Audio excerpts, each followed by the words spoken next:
Ce message vous est présenté par le révérend Eno Stéphane, président des églises AMAG et des centres de formation en théologie pratique CFTP. Pour l'aide spirituelle ou pour toute inscription, appelez au 225 07 96 74 55. Email enostéphane@yahoo.com.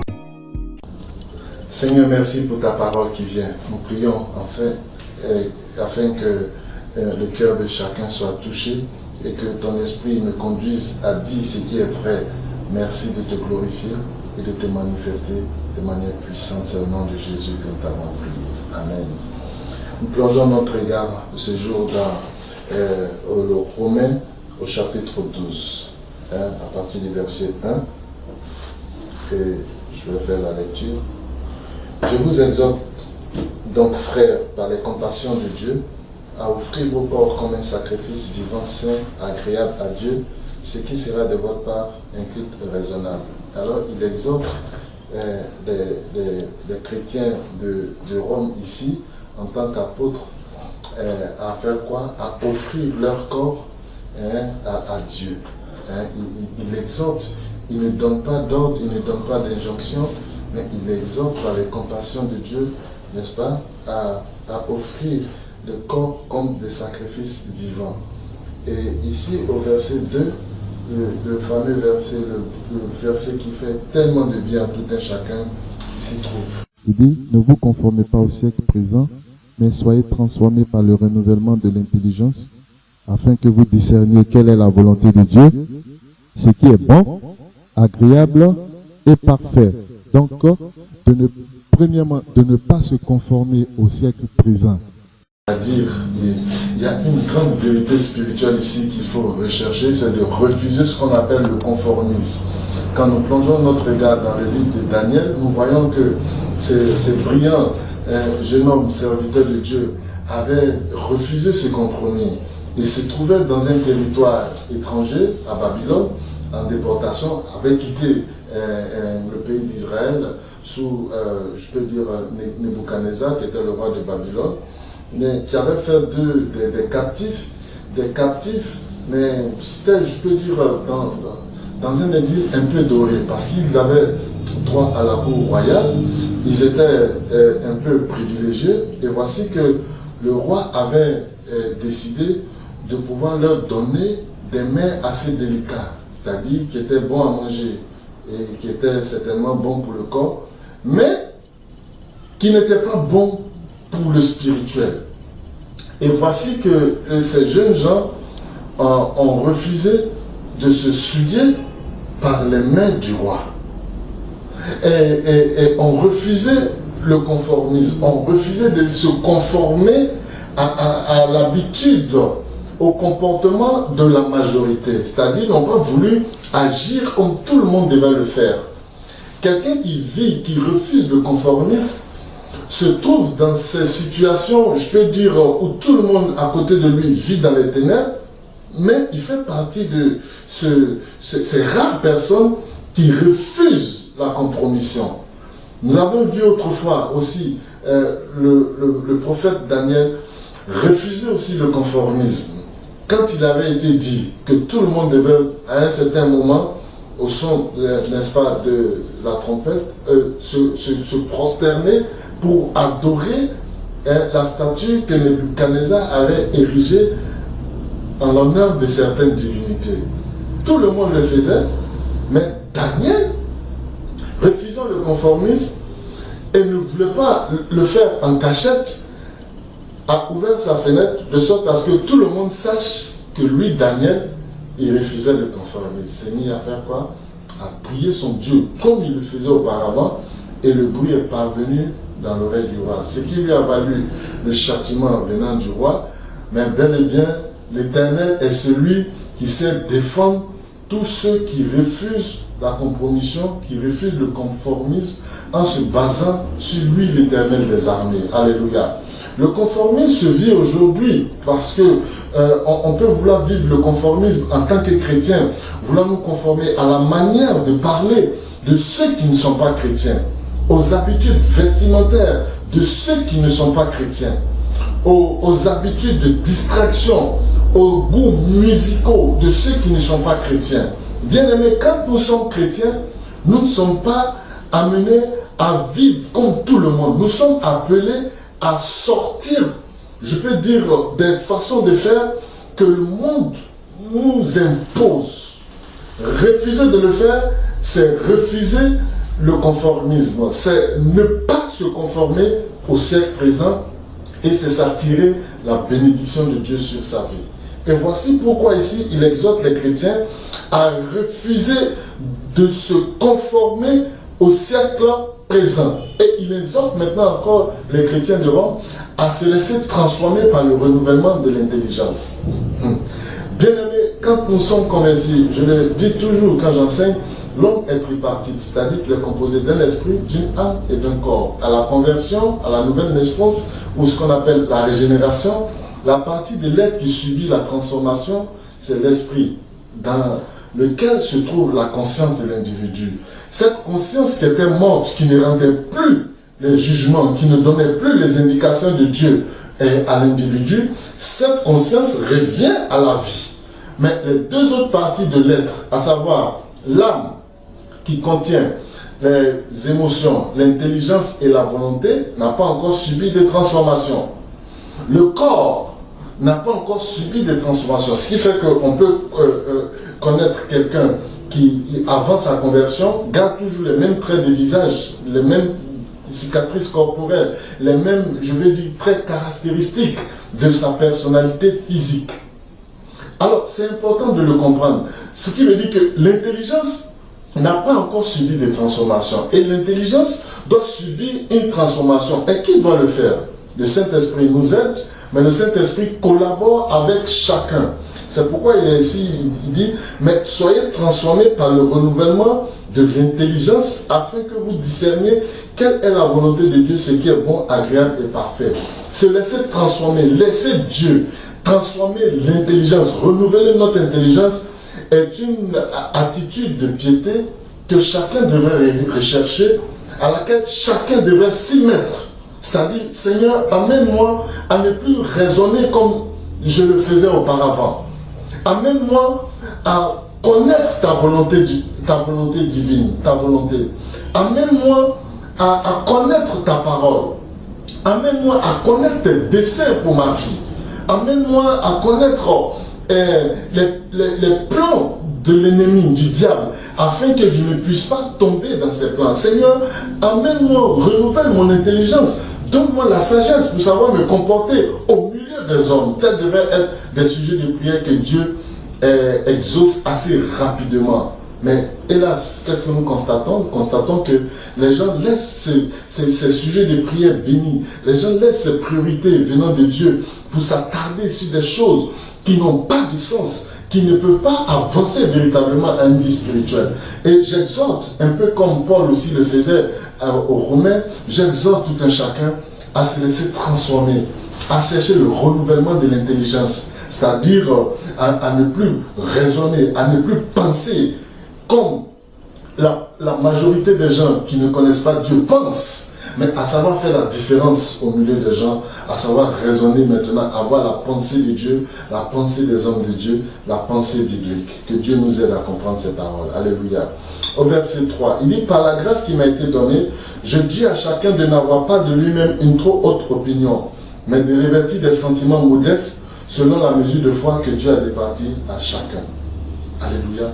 C'est-à-dire, l'humilité ici est une qualité que le Seigneur exhorte tout un chacun à rechercher. Contrairement au siècle présent, pensons que rechercher l'humilité, c'est un acte de faiblesse, c'est un acte de petitesse. Chacun aujourd'hui cherche à se rendre grand. Chacun cherche à avoir une haute opinion de lui-même, que ce soit dans ses choix de ses domiciles, c'est-à-dire que ce soit dans son choix du travail, que ce soit dans son choix de son véhicule, que ce soit dans le choix de son vêtement, que ce soit dans le choix de son école. Chacun cherche aujourd'hui, est dirigé par une haute estime personnelle. Bien aimé, ça c'est de l'orgueil. Et l'orgueil précède la ruine de l'homme, comme le dit la Bible. L'orgueil est un poison véritable de la foi de l'individu, dont il faut s'en méfier, dont il faut s'en détourner et dont il faut s'en éloigner véritablement. Alors ici, on nous demande de ne pas avoir une haute opinion de nous-mêmes. Ça ne veut pas dire qu'il faut tomber dans des complexes d'infériorité, non.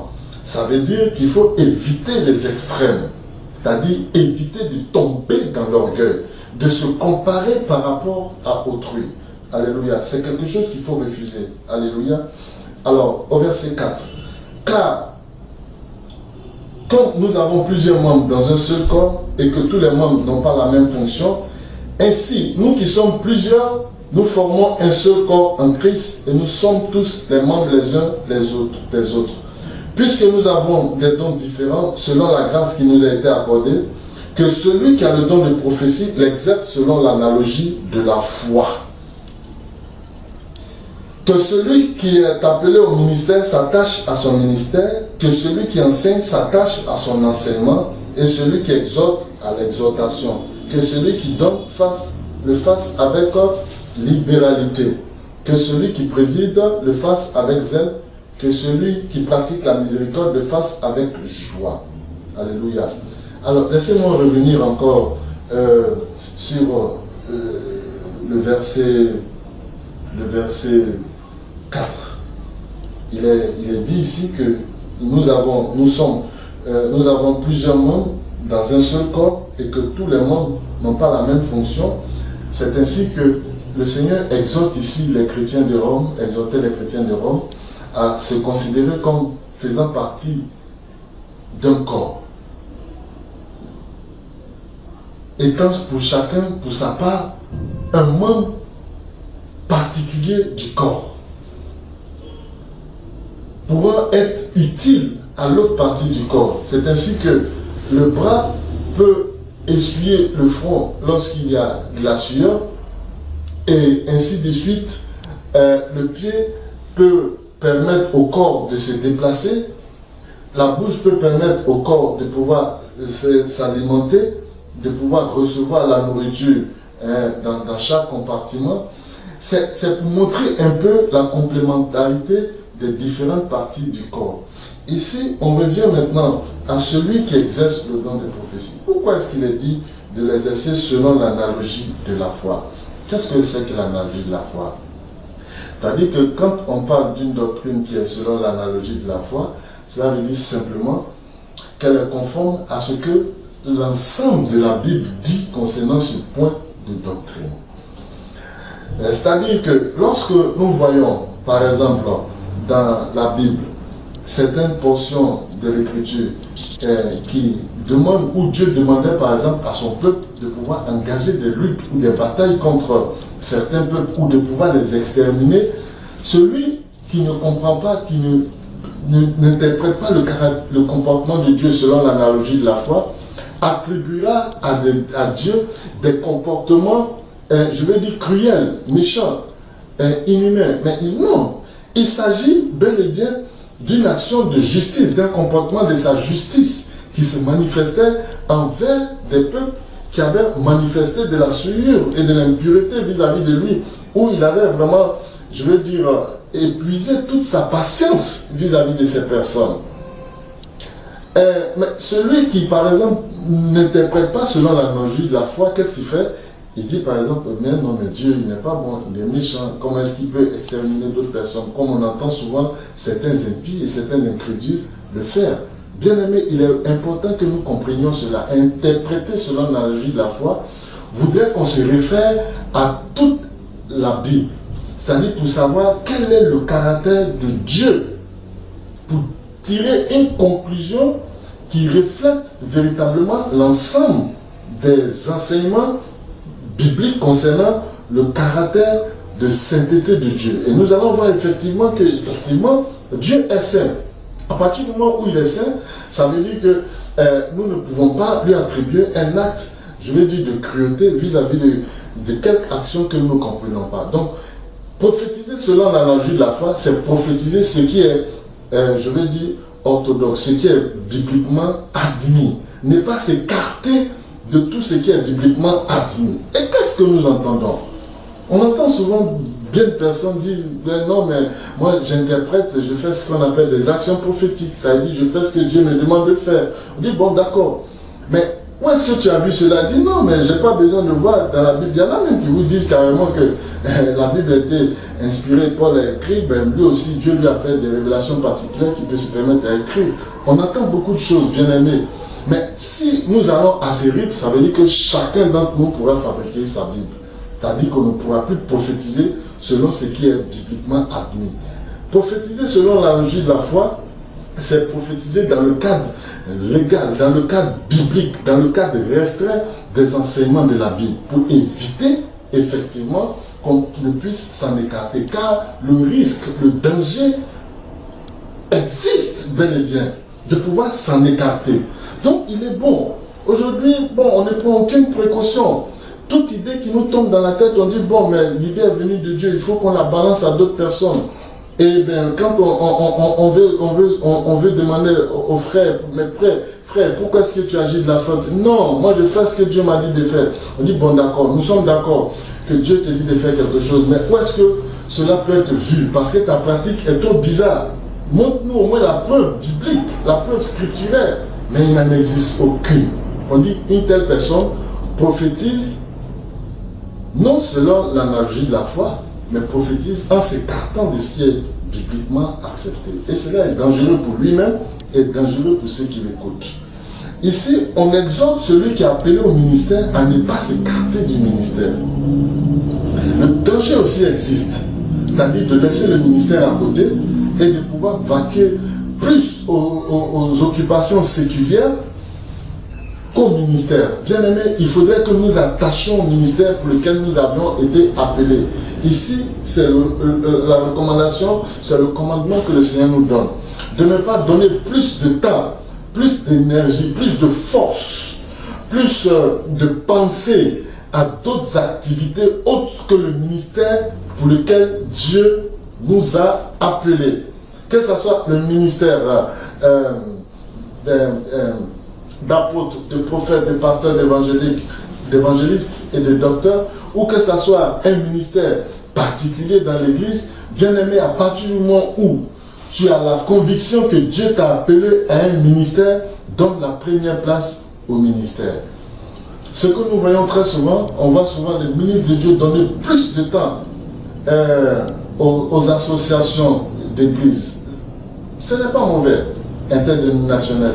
Donner plus de temps, même aux associations du village, même, je veux dire, à une profession libérale qu'on peut appeler une tente, que peut-être le Seigneur permettrait à quelques-uns de pouvoir faire dans le but de ne pas trop dépendre des gens, de ne pas trop vivre dans une certaine disette. Mais qu'est-ce que nous constatons? Nous constatons que les gens accordent plus d'importance à ces activités qu'au ministère auquel Dieu les a appelés préalablement. Et il faudrait vraiment que nous faisions attention, et c'est l'exhortation qui nous est donnée ici. Alléluia.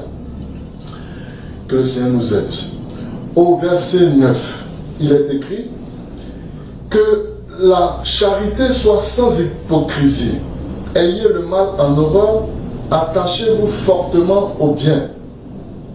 Verset 10. Par amour fraternel, soyez pleins d'affection les uns pour les autres, par honneur, usez des prévenances réciproques. Ayez du zèle et non de la paresse.